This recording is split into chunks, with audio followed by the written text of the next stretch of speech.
Welcome to this week's episode of Listen to Your Coaches. I am your coach, Michael Wilkins, here with Coach Will Morrill. Will, are you pumped for today's episode? I am pretty pumped for today's episode. I'm medium because we lost our young Max. Young Max Gerald, he fell ill. He cannot walk, he cannot talk, and he certainly can't produce a podcast today. Unfortunately not. But you know what they say.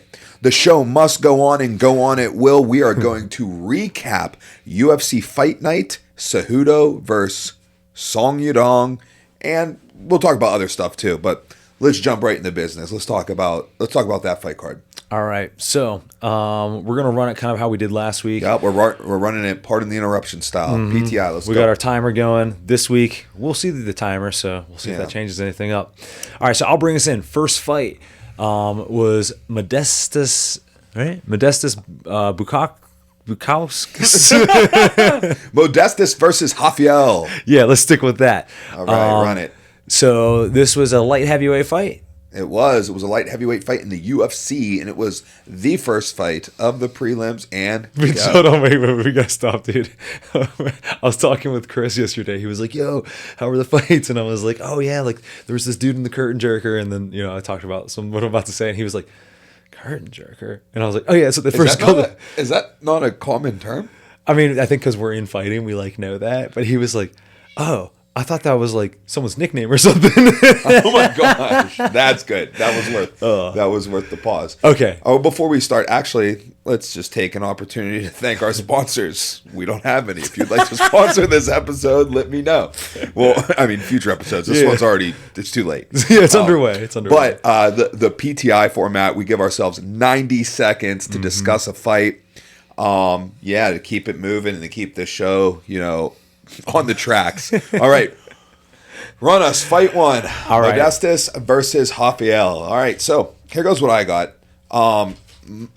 Modestas, what we're seeing is a trend of people who are controlling the position on the feet, winning fights. All right. Who'd have thought? And I saw the same exact thing. What I mean by controlling the position is I chronically see one fighter inside the warning track and one fighter outside of the warning track. And that person who is controlling the center, keeping their opponent on the warning track, is clearly giving their opponent less opportunity and less space for defensive maneuvers, therefore giving themselves the advantage, and the advantage is holding true. And increasing that stress of oh, I can't move back. I got to do this. I got to be prepared to catch something. Whereas if you have space behind you, you're I can just slide back a little bit. Yep. Yeah. Exactly. So that makes total sense. I agree 1,000%. A couple things are interesting about Modestas here. I thought his gazelle hooks were really good. Some people struggle hitting powerful hooks moving forward. He looked really good pushing off that front foot, launching forward, not falling off balance, landing them. I think there were at least two really, really solid ones that landed. Maybe even one that led towards the to the end of the fight there. Something else about him, I saw the announcer, or I guess I heard the announcer say that he trains at Aspinall's gym. So I think they're creating a squad of actually skilled heavy guys there. So I'm very interested to see what he's up to. You got anything else about that? No, but it probably should be said that Modestas wins by KO at 2 minutes and 12 seconds in the first round. We didn't talk about who won the fight. Oh yeah, I should probably say that at the beginning. All right, on to the next one. So this is Nursultan Ruzaboyev versus Eric McConaughey? McConaughey, yep. Right on. This was a middleweight fight, and Ruzaboyev won by, what was it, KO, I believe? Where does it say? You know what? He won. It was by KO. Go ahead. Round two. Yeah. Run us our timer. All right. Timer starts now. Okay, so basically, this guy is enormous. This was a middleweight fight. I believe he's 6'6", but he normally 6'5". Yeah. Normally fights at welterweight. Yes, so that is a big thing to take away, that he is a dual weight class fighter. He's fighting out of the Marquez MMA squad. I physically saw this person in person last time we were there, and I noticed him immediately. Yeah. He was one of the tallest guys in the room, and he looked good. The other thing to take from this fight is experience versus lack thereof experience. Now, I don't want to call Eric unexperienced, but, this was relative. His 13th professional bout, whereas for Ruzaboyev, it was his 47th professional bout, right? Yeah. So that speaks volumes. He's got almost like he's one fight shy of 4 times the amount of experience. Right. And what does he do with that amount of experience? He wins and he finishes a lot. He has 35 victories, 33 via finish, and here goes another one to add to the total. Yeah, it's insane. Sometimes when we see like the, skinnier, taller guys, they tend to like maybe not have as much power or, jab and stay on the outside. And that's not at all what we're seeing with him. He's aggressive. He moves forward. He wrestles. He strikes. Like, yeah, I'm very excited to see what happens with him, especially at welterweight. Yep. All right. Solid win. All right. All right. The next fight, this is the one that we can't really see. Well, I gotcha. Right It's on. Austin Vanderford versus Nikolai Varentenikov. Right on. We'll just stick with Nikolai. So Vanderfort won via KO in the TKO in the second round. second round. right. Let's start. You got to let me run on this. You all right. go. So Austin Vanderford finally in the UFC, a winner on season 2 of Dana White Contender Series. He did not get a contract, and I was shocked. Do you know who he is? Paige Van Zandt's husband. He is Paige Van Zandt's husband, and I thought that would definitely get him the contract. That coupled with he's super good. All right. So some things to know about him. After not getting the UFC contract on the Dana White Contender Series Season 2, he signed with Bellator. He went on a great win streak in Bellator, and he fought for the Bellator middleweight title against Gegard Mousasi, in which he lost. Yeah. Okay. Since then, he got a release from Bellator. He did one LFA fight, took this fight on 4 days' notice. This fight was at a catchweight at 175, and he says it was not due to him. Yeah. He is a welterweight who fought for a world title at middleweight. The other thing I like about him is some of his shots did get extended in this performance, but his proactive takedowns using his striking to set up his takedowns is just very good, and his ground and pound is like methodical, right? Like it's not like, and he's positionally advancing. He touched the back, he touched the mount, and he finished this fight, although slightly controversial stoppage because his opponent was blocking, but he had a far side wrist, allowing him to throw some left hooks from like kind of like a top half-ish turtle side position, which got him the TKO. I'm super pumped about Austin Vanderfort. I want to watch him fight. I like his style of fighting. He fights exactly how I would want to fight, so can't wait to see more of him. Yeah, I thought, he's got bad hair, but great shot entry. I would like to see him pass, like, as soon as he gets the takedown. That would be pretty sick.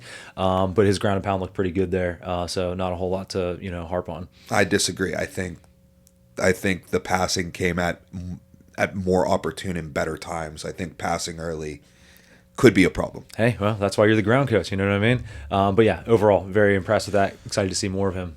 Next up, we got Ricky Simone versus Javid Basharat in a bantamweight contest. And Will, go ahead and take it away. I got it. All right. So this fight was, Basharat landing from the outside, doing what he normally does, looking pretty solid. And then he started getting to his flow state and just really sticking and moving around. Sometimes people get in that flow and they get a little overextended. That's exactly what happened. He's just like a little too comfortable. He was a little too comfortable throwing and not getting hit back. And then Ricky Simone hit him with a hammer and he was out. It was like really, really, there's knockouts and then there's like knockouts. Yeah. This was one of the latter. He put him out pretty badly. So, Basharat I still think is a skilled, guy to watch, but that knockout wasn't good. Hey man, sometimes skilled guys to watch get knocked out. Mm-hmm. Ricky Simone himself suffered a knockout loss to Song Yudong, who we see later in the main event. This was a performance of the night knockout for Ricky Simone, so he takes home a little extra money. Good fight for Ricky. Yeah. All right. Next up, we've got Mansour Abdul Malik against Nick Klein. You want to start or me? You run it. All right. So, boy, Mansour looks really, really big and really, really strong. And he's mostly just kind of like landing like single shots, really searching for that kill shot. I think that when he learns to start putting like multiple strikes together, he's going to be significantly more dangerous. One thing that the announcers were talking about a whole lot, which I was interested in hearing what you knew about it, is like, what's his wrestling background? So I don't know. I don't know who he is, and I did not see this fight.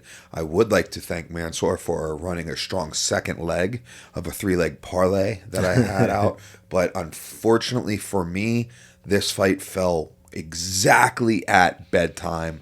So I was reading storybooks about Mars. Hey, sometimes you got to do what you got to do. It is what it is, and we live and we move on. I missed a half of a fight because one of my cats broke a glass, so we'll deal with those as we get there. You'll have that. Good win though. He got a second round KO. He looked, pretty solid. He was also the biggest favorite of the night on the card. Yeah.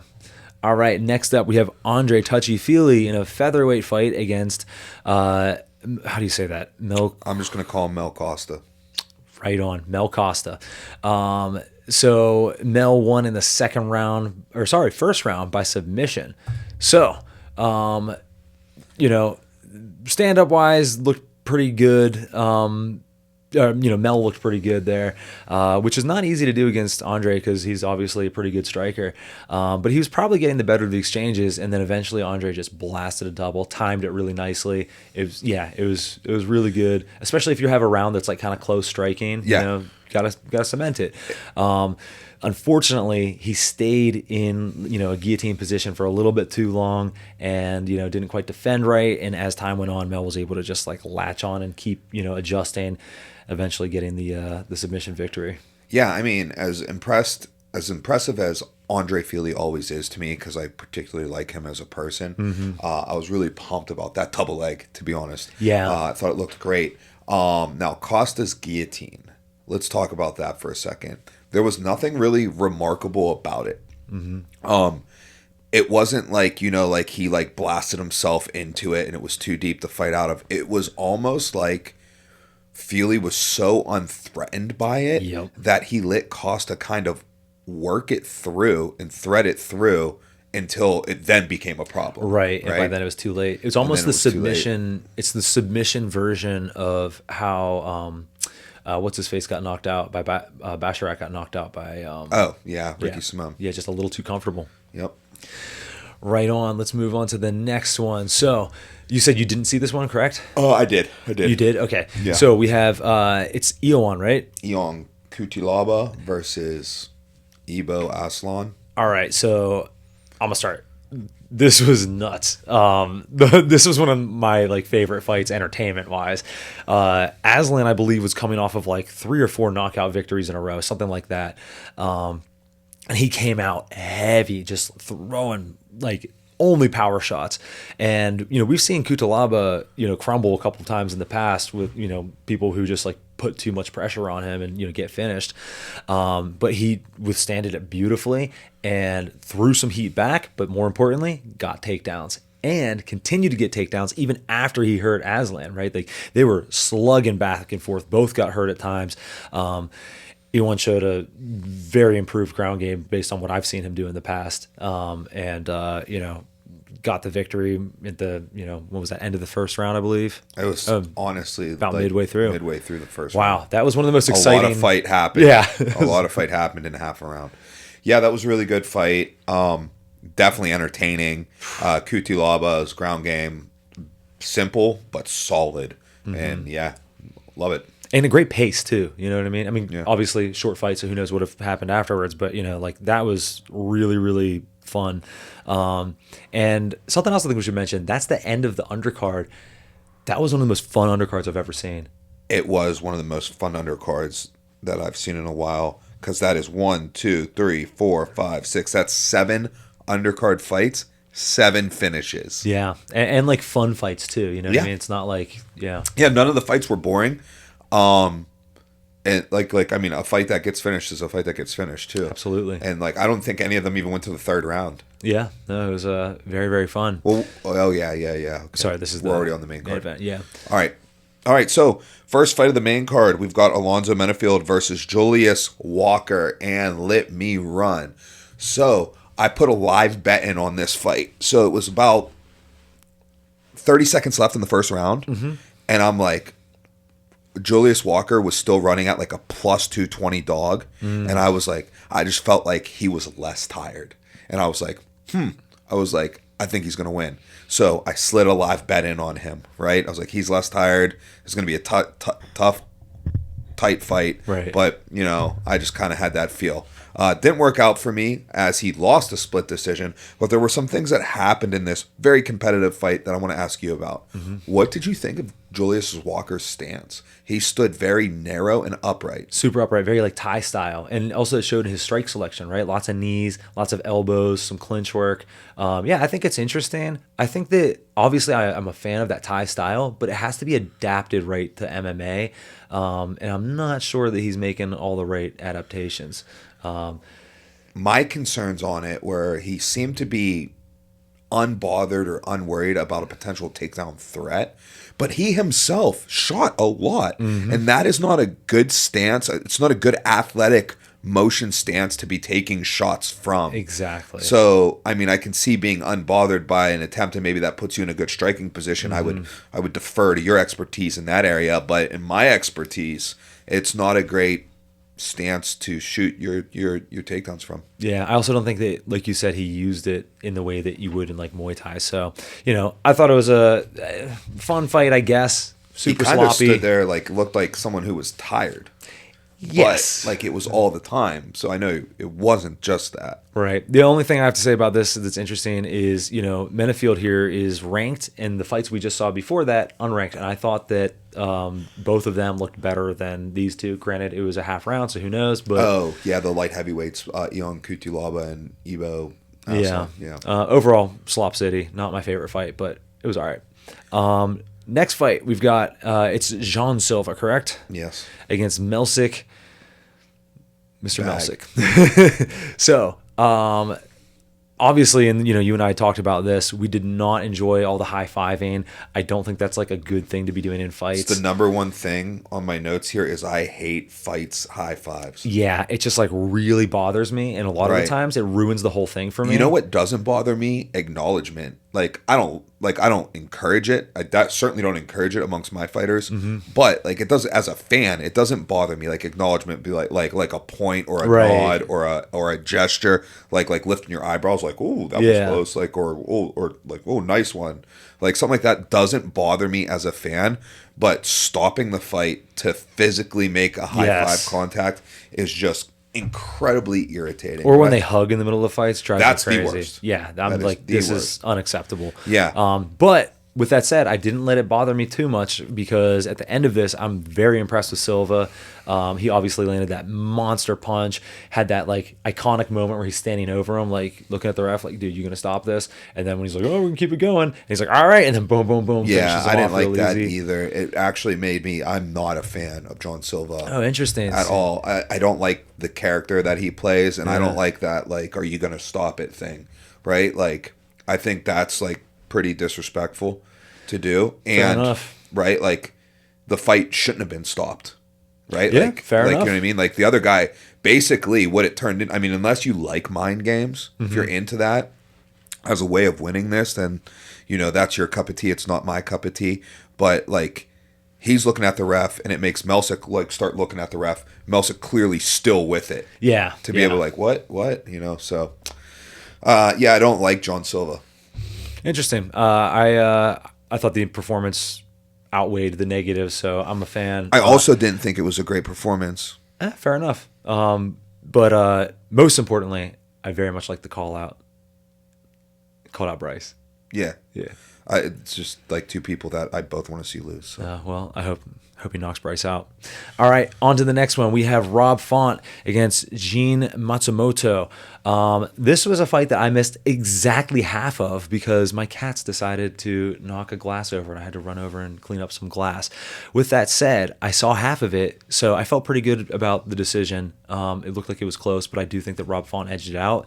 One thing that really stood out to me, and it's no surprise. Rob Font has done this forever, but his lead hand game is just incredible, right? And people talk about his jab, but it's not just his jab. He jabs, he posts, and a lot of times he'll jab into a post without pulling the arm back. And we also saw a really good up elbow from that closed stance where it really cuts through the guard nicely. That in this fight literally cut Matsumoto up.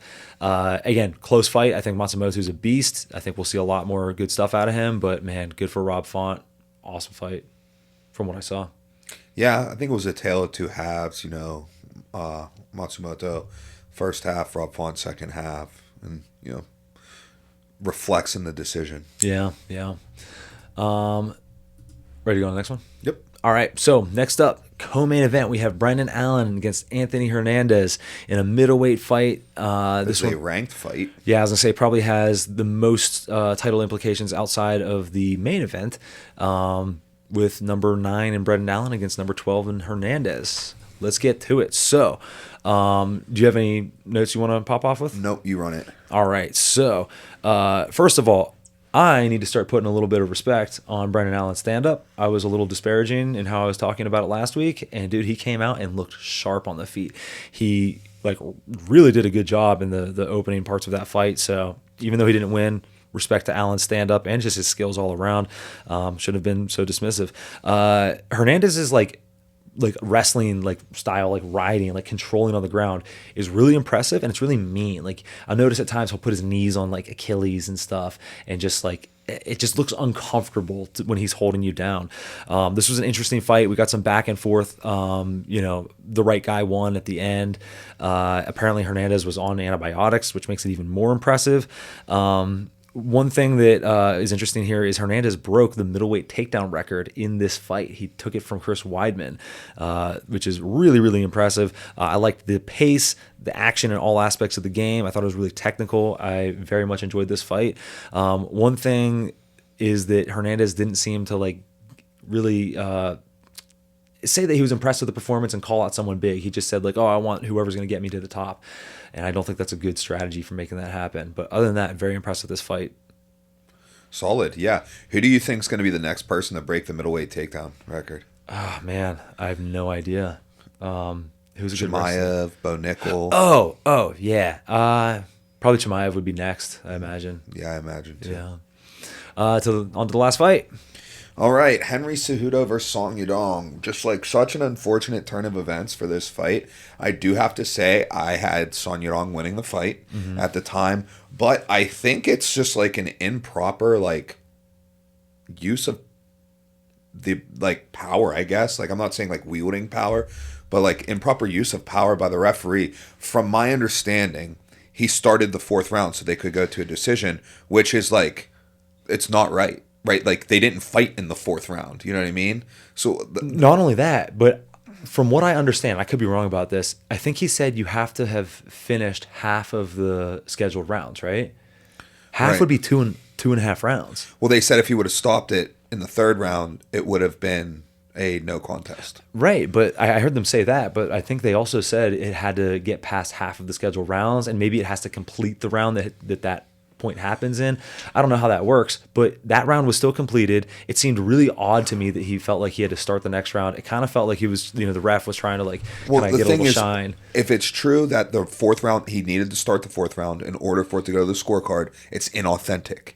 Yes. Right? It's not like they didn't fight in the 4th round, so that's inauthentic. That's you finding a loophole to use in the rules to make it go to a scorecard. Totally. And not only that, but who gets to decide if it goes to a no contest? Or right, because if you played it by the actual rules, then it would have went to a no contest from what they're saying. Right. But you were to prevent it from going to a no contest, I'm just going to let 1 second run in the 4th round. Right. And so that way there'll be a winner or a loser. Yeah, and who does he get to make that call? Does he have to bounce it off of Henry? Well, that's the other thing. It's you first off, he shouldn't be able to bounce it off either fighter. Mm-hmm. It should be just a black and white thing there. Yes. All right? In addition to it, so now Song Yadong is rewarded via eye poke, right? Yeah. Because now Henry doesn't have a chance, right? Because of the file. Exactly. You know what I mean? Yes, I think Song Yadong won 2 out of the 3 first rounds. Okay? There were still 2 rounds left. Mm-hmm. That's 2 rounds that Henry could have won. Let's say no eye poke. Right. It's 2 rounds Henry could have won, right? And anything can happen also. Mm-hmm. So it's rewarding someone for committing fouls. Totally. Yeah. Real quick, I know we're over our time, but who cares? It doesn't our matter. show. It's the main event. What did you think about Henry taking all that time and the ref telling him a time that was slightly different from the actual time apparently? So some things that you have to take in consideration is the time being shown on the TV the right time. That's a good point too. There's an official time there.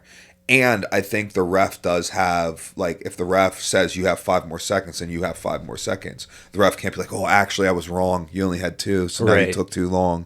You know what I mean? And You'd also have to imagine that he would be like, "Hey, time's up. Are you good now?" And give Yeah. him that opportunity Yeah. rather than just going, "Time's up. You're done." So I think the time of that's inconsequential. I think as far as him taking the whole 5 minutes, clearly he needed it. Definitely. You know what I mean? Because the fight should have been, he should have just stopped then, right? Like, like eye pokes are a real, that like not being able to see and getting poked in the eye is a real thing.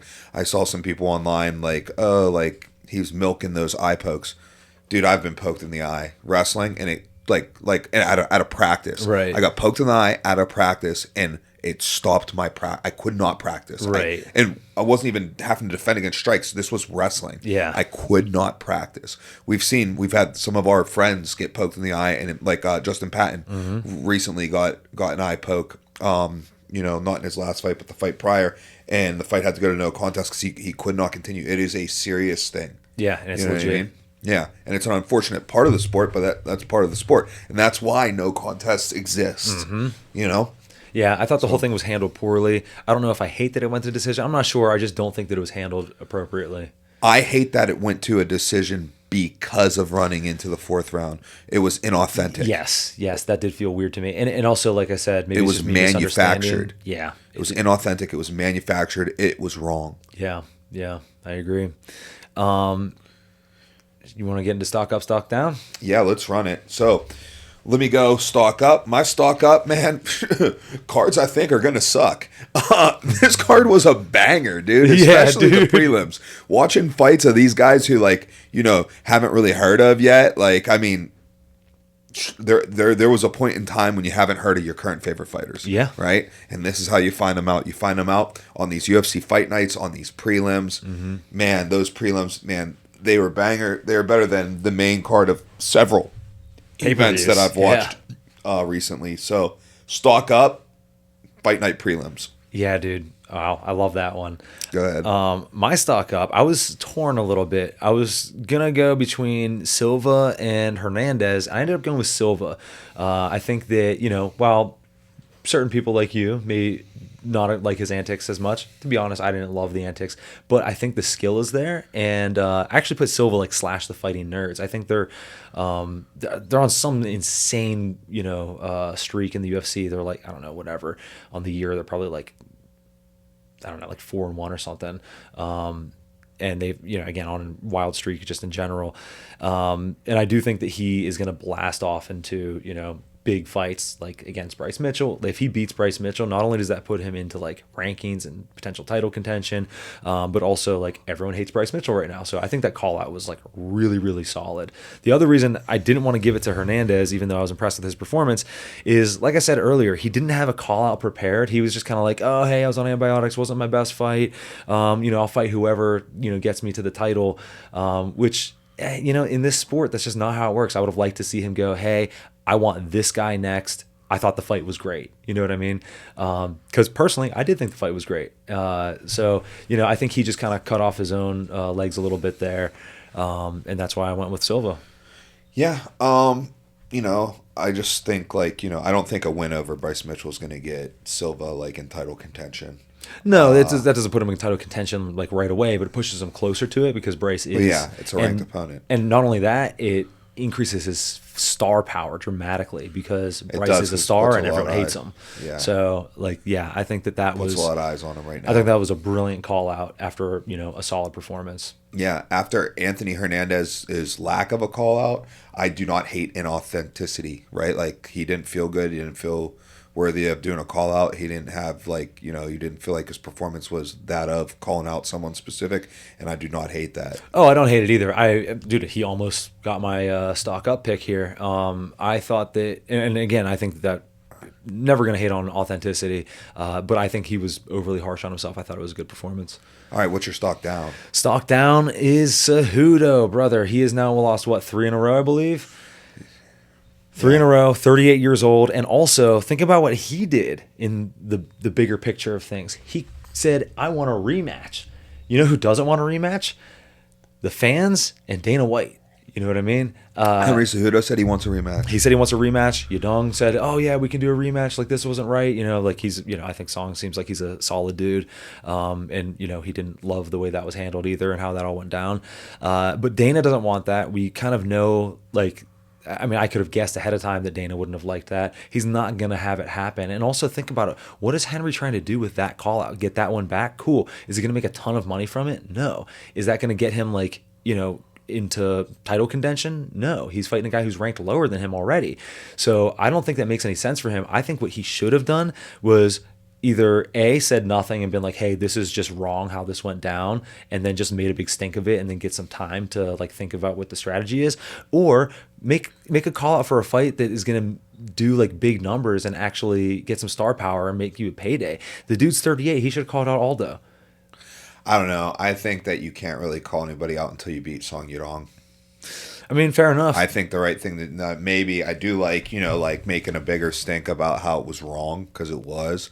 But I think like unless he beats Song Yadong, he can't fight a fight better than that. I mean, think about it. Aldo is roughly where he is in the rankings. They're both older. They're both legends. Like that fight would make money. There's some star power there. If he does that, at least he has a fight that'll make him money, even if he wins or doesn't. Does that make him money? Is that how UFC contracts work? Well, think about when it. You're headlining a fight night that is not pay-per-view points, you're just getting paid your contract. It doesn't matter how it performs. How it performs will then go into your next contract negotiation, which I'm sure this is Henry's last contract. So, like, I don't necessarily think that's like a money fight. I more so than this though, because think about it. This fight was on. So Fight Night. You think he'd get paid more to fight Jose Aldo than he'd get paid to fight Song Yadong? If they got put on a pay-per-view, I do. I don't.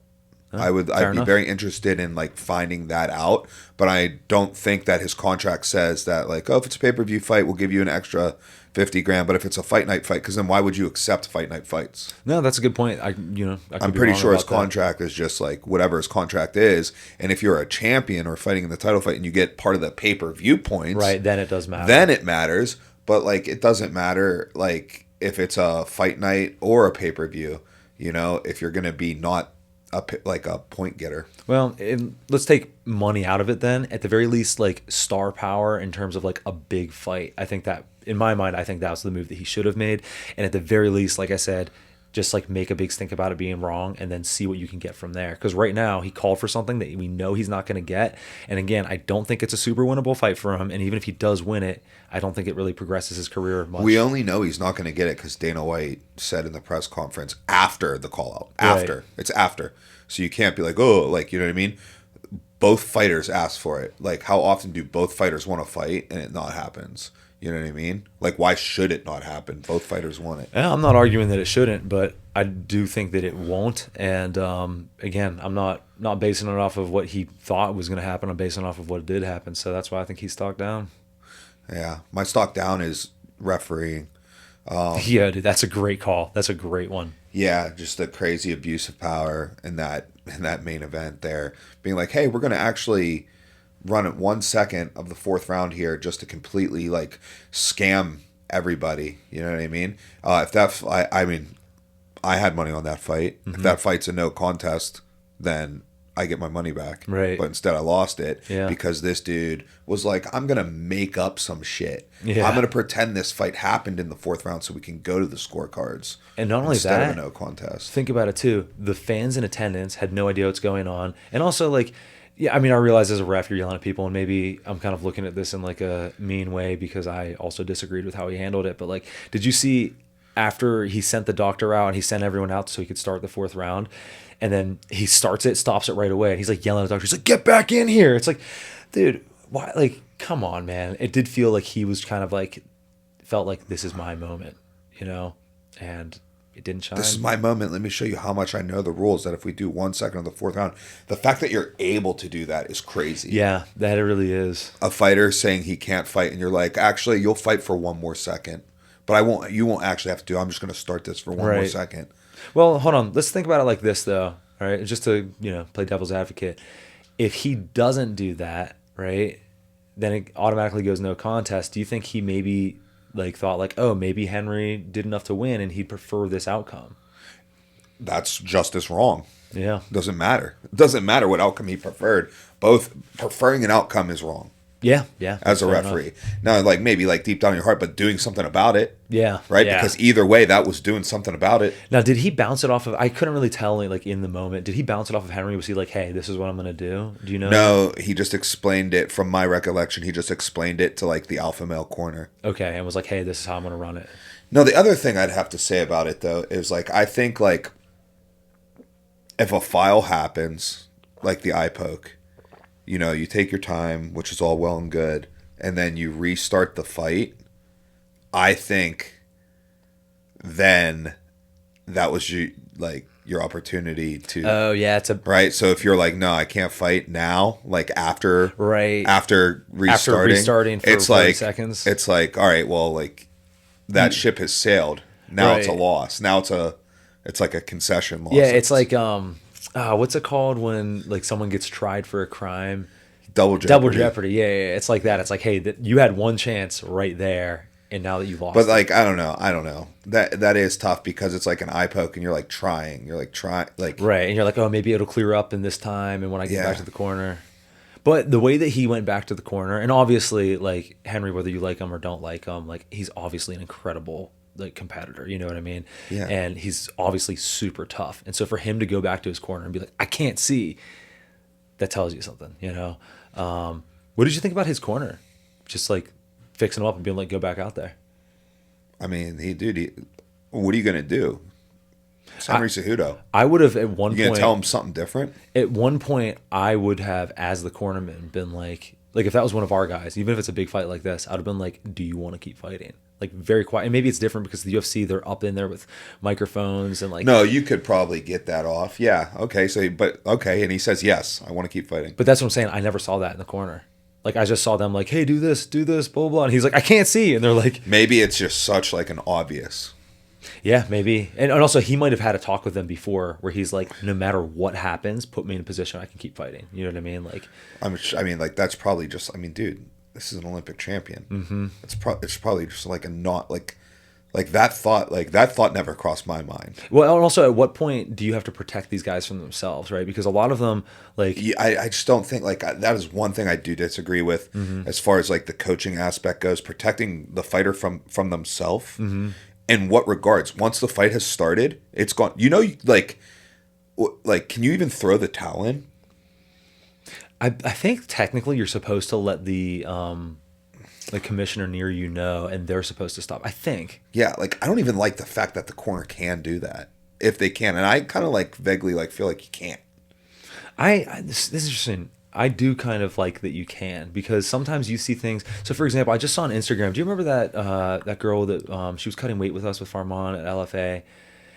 Yeah, and she got choked out, and she was out for like 15 seconds before the ref did anything, right? Those are the moments where I'm like, a corner should be able to stop it. Because if that's in like our corner and we can see it, and I can be like, hey, stop the fight, maybe you get another, you get 10 seconds off of that 15-second. Yeah, I mean, I think that's different though, right? Like you're going to come in here and like be like, oh, you're getting beat up too bad. Dude, like that puts you in a weird spot, because like I'd rather fight without corners then.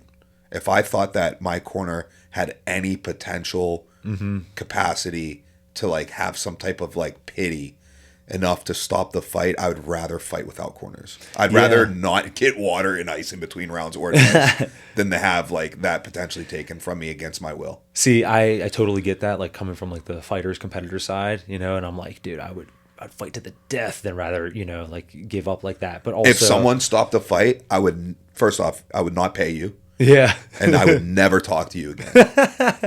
The only time I could imagine doing that as like a corner is if like, I don't know, I saw that someone's like foot was like super broke, and even then I might believe in them to win. I don't know. That's an interesting thing. I mean, you're not taking that shot from me. You're not taking it. Right. That's what I'm saying. You're not taking my opportunity. Now I'm thinking about like how if you take this opportunity from me, then you have to pay me. Right. You have to pay me what I potentially could have gotten. Maybe.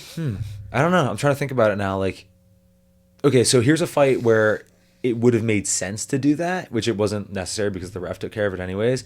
But like, I'm still not sure. I don't know. I was gonna say Gaethje. Wait, the Cejudo? No. The example I'm gonna give is, you can't tell like I've been poked in the eye, and I've seen other people poked in the eye. Like there's levels of severity to it, and there's no way of knowing what the severity is from the outside of the person. Totally. I think as a corner, I would have been like, dude, use your other eye and see what he says to that. You know what I mean? Because I think that's the question that would have told you everything. Obviously, easy for me to say from the outside, thinking back on it. But the fight I was going to give an example of is Gaethje and Tony Ferguson, right? Like, that probably should have gotten stopped, right? Because, like, Ferguson was just dying out there. But also, it's like, I don't know if I'd feel comfortable being the one being like, you've had enough now. You know what I mean? Like, let the ref. I don't know, man. I don't know. That's interesting. Dude, you got to let the ref do it. You got to let the ref do it, man. You shouldn't be like.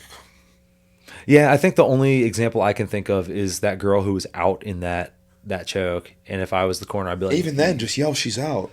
That's the same as throwing in the towel. Yeah, exactly. You know what I mean? Same thing. Like, she's out. Like, it's just like there's no difference there. Mm-hmm. You know. No, that's a good point. All right. Yeah, interesting. Well, all right, you got anything else to talk about this? No, completely done. Cool. Should we discuss the card coming up this Yeah, so we have another fight night, and I was sleeping on this fight night, but last week's fight nights got me a little bit more pumped. We've got a main event here, and it's flyweights. Yeah. You know, this is a podcast that, loves flyweights, and it's a ranked flyweight contest. Manel Kopp, I believe. Manel Kopp versus Almabayev. This is fun. So this is a number 6 versus a number 8 here. Kopp, the number 6. Kopp, notorious for his beef with Israel Adesanya over a teammate Kai Car France.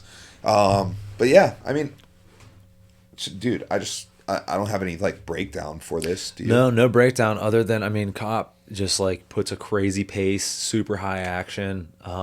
Dude, and it's flyweights. I love it. Yeah, no, I don't think I've seen Almabayev fight all the way. Maybe I have, actually. But either way, I mean, dude, this is going to be awesome. I'm very excited for that. The co-main event here, Cody Brundage against Julian Marquez. The times I've seen these guys fight, they are kind of all gas. So Marquez, the reason I remember him is he... which the fight that I saw? Not this one. Oh, maybe it was that one. He lost that. Okay, I did see this fight, actually. He didn't look awesome in that. He also fought Robocop here and obviously lost that one. I saw this fight, I believe. This one that he won. Where is it? Yeah, he won by KO in the second. Yeah, I saw this fight. He looked like someone who could scrap in it. That was against Beirut. So... I do think this is going to be like an entertainment fight. Cody Brundage is also kind of like that, I believe. Cody Brundage. Okay, yep, that is who fought Bo Nickel. Okay. Mm-hmm. All right, right on. Yeah. What happened to that last Cody Brundage's last fight? What happened with that? Right here is that no contest. Al Hassan. It says, yep, could not continue. Yeah, that's all we got there. Probably an eye poke. Could be. And handled correctly. But no, I expect that to be kind of like a banger of a fight. Here goes what I'm looking forward to is dude, this is actually pretty good. Yeah. Nasrat Hap. How do you say it? I don't know. Dude, but he looks like you guys will know him. He looks like Calvin Gastelum. Dude, his striking is nice. He's been off my radar for a while. I remember him in the UFC like super young, and you know, that was a long time ago. So he's had definitely a stint in the UFC. Right now, Will's looking at his opponent's stuff. So Rebovix, this is the fight you might remember him from. He fought Zellhuber in the that was that insane fight that was at the Sphere. Do you remember that? No. And Zellhuber had like all the like really good long framing game. Oh yeah. Yeah. That was like, I think it actually won Fight of the Year last year. Whoa. He's on a 3-fight win streak right now. And he beat with McKinney. a win over McKinney. Yeah, who, you know, obviously that's a banger right there. That I remember that one. That's right. He put him out in, what's it say? Yeah, like 37 seconds or something. Yeah, dude, this guy's really good. This might be my people's main event of the night. Esteban Rebovix versus Nasrat. Yeah. Haparast. That's interesting. All right, so now we're getting some guys I don't know. Oh, these are heavies. That makes sense. I know that Mario Pinto, I believe he's 9-0, so that's something to look forward to. Interesting. The heavyweight needs some like new blood. They need some skills, honestly. I'm gonna be open to it. I'm gonna hope that these are the guys and that they're skilled, but I don't have that much hope. As we move down, I don't know I'm any of the other fighters on the main card. really not familiar. So we have a women's flyweight fight. Is that Andrea KGB Lee versus JJ Aldrich? I remember JJ Aldrich from the inaugural strawweight season of The Ultimate Fighter. Huh. We've got Montana De La Rosa versus Leona Carolina, and then no way. Yeah. Are you kidding me? The curtain jerker. That's the prelims? crazy. They have a ranked fighter, Charles Johnson. Will calls him the Starfish because of his haircut. Which I do think about it. I like this dude despite his haircut. Yeah, That means he's awesome. And he wore purple shorts. Exactly. And he's fighting Ramazan Tamirov of Uzbekistan, who looks the part and is the favorite. And they're in the opening prelim. That's a bummer. Well, you know what? Hopefully they're just trying to start the show with some heat, because that fight's going to be sick. Yeah, I'm excited for that. Do we want to make any official picks and make Nope. Max write them down? No, because no. Yeah, I I'm don't not feel making really any strongly picks. about any of these. And honestly, sometimes fights like this are like the last fight where it's like I don't feel super strongly about a lot of them, but it could still just end up being like banger fights like that, you know? Yeah.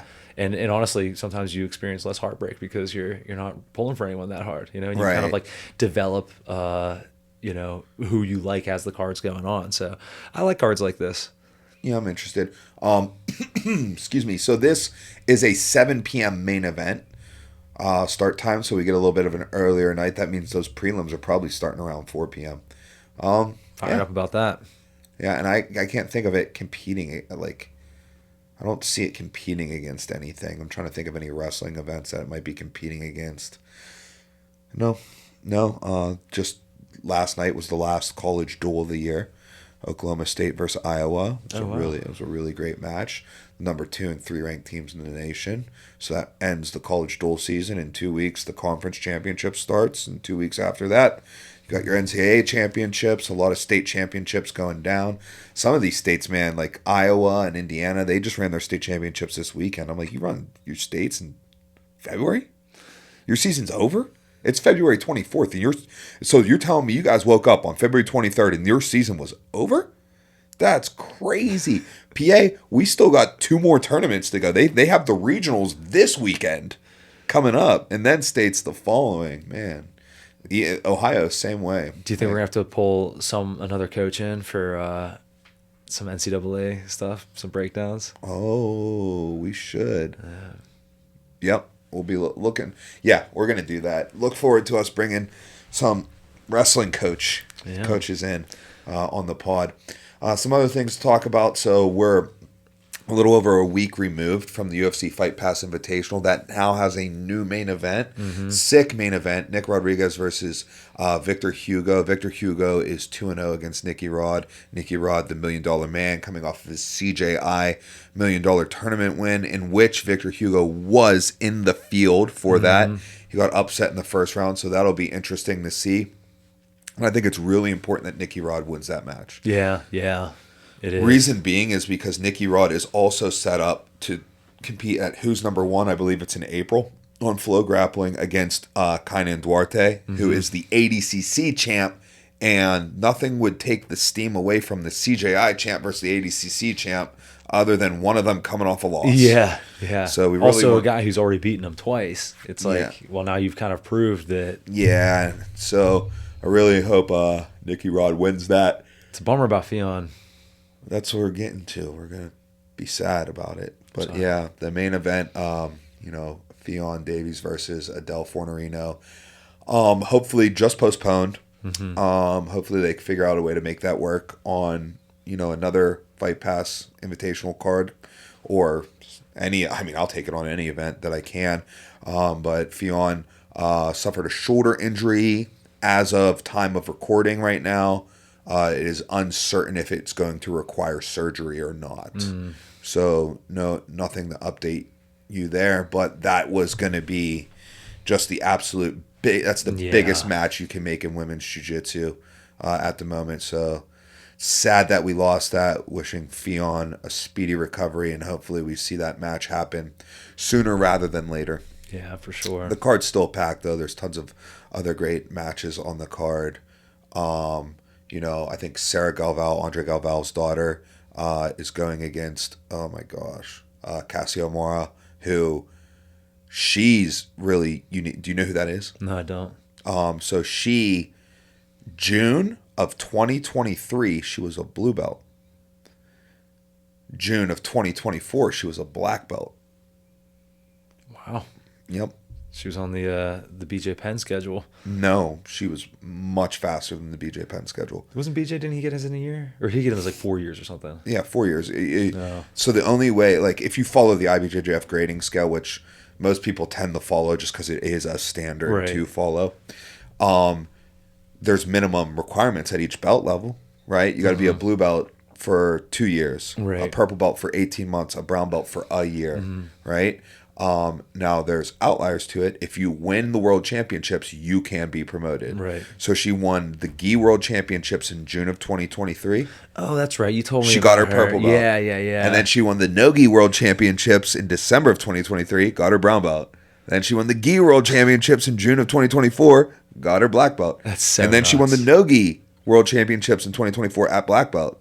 So she went blue belt worlds in June, purple belt worlds in December, brown belt worlds in June, black belt worlds in December, and now she's just at black belt. Dude, that's so impressive. Sarah Galval, I think she's still a brown belt. I don't think she won the world championships this year. She was the brown belt adult lightweight world champ. That was Claire's bracket. I'm not sure. I feel like she did not get her black belt yet. Do you think this is gonna be a close, or does it have the potential to be close? Yeah, I do think. What you just told me sounds absolutely dominant. Oh yeah, she's Cassie Morris. She's she's a dog. But it's a match that I'm definitely interested in seeing. Do you know who Helena Craver is? She's the Danaher's. Yeah. Okay. Yeah. Yeah. She's on the card. She's fighting Maggie Grandotti. So like some strong women's matches on the card, and I think there's another one that I might be like forgetting, but those are some of my favorite. And then a couple other men's matches on the card as well. The prelim or undercard match that I'm most excited about, Achilles Rocha, Wagner Rocha's son, is going to be taking on Nathan Haddad from Core Martial Arts in Louisville. I had a match against Nathan, and he's just been like skyrocketing as of late. He did the Eddie Bravo Invitational. He was on the PGF. Remember the PGF that we talked about on the show? Yeah, it was sick. And I feel like I'm airballing on some other like important shit he was on. Dude, it's funny. But I'm excited about that because that's my boy. I was thinking about that PGF, the team thing, because recently Squid Game or season 2 came out, and I watched that, and you're right. It just kind of like when you showed me the website. And it shows like where they sit and like those chairs and stuff. It did feel kind of like Squid Game-ish. Which I don't know if it's a good thing or bad thing, but it's entertaining. I didn't know. I've never seen Squid Games, so I don't know like the correlation. It's basically. I've got a gist of it, but it's just it's a show about the downsides of capitalism and how poor people get exploited, and they end up getting taken to this game and. Super rich people watch them. How does that have to do anything with this? Because the super rich people watch them from like chairs wearing masks and stuff. Okay, because there's couches around. Exactly. I imagine like, oh, that's for like the rich people. Yeah, I just was saying that it had like a gaudy feel because they were like white and gold couches. Yeah, like, I wasn't saying like rich people exploiting poor people. Yeah, no. Dude, I realized that. Where you swung I was just trying to give you the breakdown of what Squid Game was. Yeah, because I was like, I don't know how familiar you are with it at all. So I mean, I've seen like clips of it, like you understand the premise. Game. Yeah. You get the premise at least. Cool. Then I could have skipped that. I didn't mean that you were trying to make a political take on that. No, dude. Yeah. But yeah, no, speaking of the PGF, I believe it's season 8 is in March, and it's the 155-pound division, so that's going to be some fire. Ooh, that's interesting. Yep. Ooh, I actually might want to take a look at that. Yeah, that's we should take a look at it. I'll be watching it. It's fun. Like for me, it's like a week to look forward to. It's like, there's going to be 3 hours of jiu-jitsu on every day. Yeah. every night for a week. Yeah. 3 hours of jiu-jitsu. Yeah. And then it's like it's got a regular season and then a playoffs all in 1 week, so it plays a whole story out in front of you. Yeah, and jiu-jitsu is the perfect combat sport to do that condensed season. Yeah. In, you know what I mean? You can't really do it in any other combat sport. No. And I mean, even doing it in jiu-jitsu is Super unbelievably hard. grueling. Yeah. But it's possible. It is possible, and it has been done already several times. Yeah. So we know it's possible. Yeah, it's not like they're going to be like, all right, we're going to have 12-round boxing matches every day. Gosh, could you imagine? No, people would die. Yeah. All right, cool. That's all I got. I got one more thing, dude. We had some cool things happen this past week. While fight team practice was going on Tuesday, friend of the gym, Tyron Woodley, came through. Oh, yeah. He was in town. Tyron Woodley was in. Filming a TV show, I believe, and so came through to just touch up some pads, get a little light work, get a sweat in, and he also brought through. People might be familiar with what's it called, Rhythm and Flow on Netflix. Season 1 winner D Smoke. Now Lonnie told me, he's like, "Yo, this rapper's coming through, D Smoke." He's like, "He's nice." Listen, I'll be the judge of that. Yeah, I'm like, maybe he's good for like a rapper or whatever, dude. I can tell you with 100% certainty that dude would be an awesome fighter. Yeah. Right? Not only does he like have the skills and like he can actually like crack a little bit and stuff too, but I was showing him some of the stuff that we do, some of the stance switchy stuff, some of like the rhythm based things, you know what I mean? And like various we have whatever. I don't want to give anything specific away because we're gonna use, it doesn't matter. But he picked it up super super fast in like a really impressive way. He's got legit skills, and he was a really nice guy, super cool. So, shout out to those guys for coming through. Oh, that's cool, man. Yeah, it's just cool that. This is the whole reason I want to talk about it, dude. We're cracking some pads. Lucas and I are cracking some pads. Tyron's watching. At a certain point, he's like, "Hold up, do that again." Lucas does it, and he goes, "All right, let me show you how to do this right." And he just, he obviously doesn't need to do this. It takes like 15 minutes, and just sits Lucas down. He's like, "We're gonna go over this one technique," and he showed him like how to do something very specific for like 15 minutes straight. And it's something that's very, very valuable for Lucas. Oh, wow. So shout out to Tyron Woodley, dude. He's the man. And also something cool about Tyron, like you and I have both met athletes, especially in combat sports, who are maybe tougher and more athletic than they are technical. You know what I mean? They're good, but they don't necessarily know why they're good. That's not Tyron, dude. He was very technical and again was giving like some seriously high level technique to Lucas. So yeah, very impressive stuff, and just like it's really cool to see like, dude, that's great, the past generation passing it down to like the next the couple generations down at this point. Yeah. But yeah, it was very cool.